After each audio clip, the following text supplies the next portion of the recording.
He says, I was looking back at Drew Lock games in 2020, and I was impressed with some of his passes and touchdown throws. With better play calling and balanced offense, I think we got something.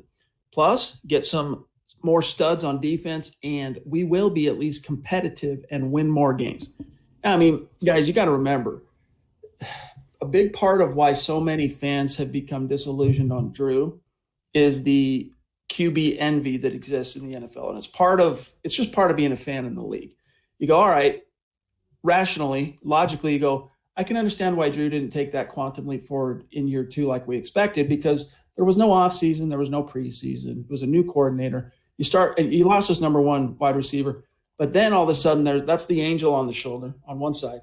And then the devil on the other side pops in. Here's where the QB envy starts and goes, yeah, but what about Justin Herbert? He's a rookie, brand new, first-year scheme. He didn't have offseason. He didn't have camp. He didn't have preseason.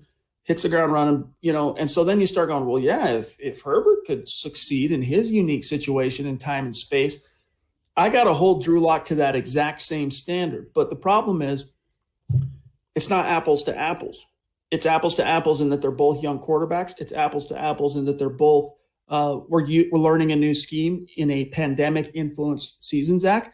But where the apples to apples comparison diverges is the coaching staff and the environment and the team surrounding Drew was very different than the coaching staff and team and supporting cast around Herbert.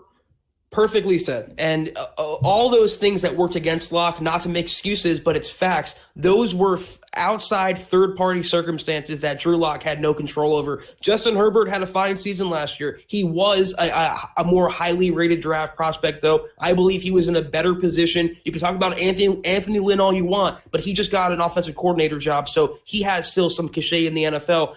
I just think if you give him one more year, Locke, give him Cortland Sutton back. Let him go behind this offensive line where right tackle's hopefully solid. He's not running for his life. He has a good running game, and he'll have a defense because the Broncos will keep their draft picks, Chad, and they keep their cap space. They can build the team around him like we were all praising Elway for doing last year, building the defense, the trenches, the receivers. They can do the other thing on defense now because that will make the offense better, and if the offense is better, Drew Lock is better. That's what all Broncos fans should want to see, regardless of the quarterback. The Broncos getting better and the Broncos being better in the standings.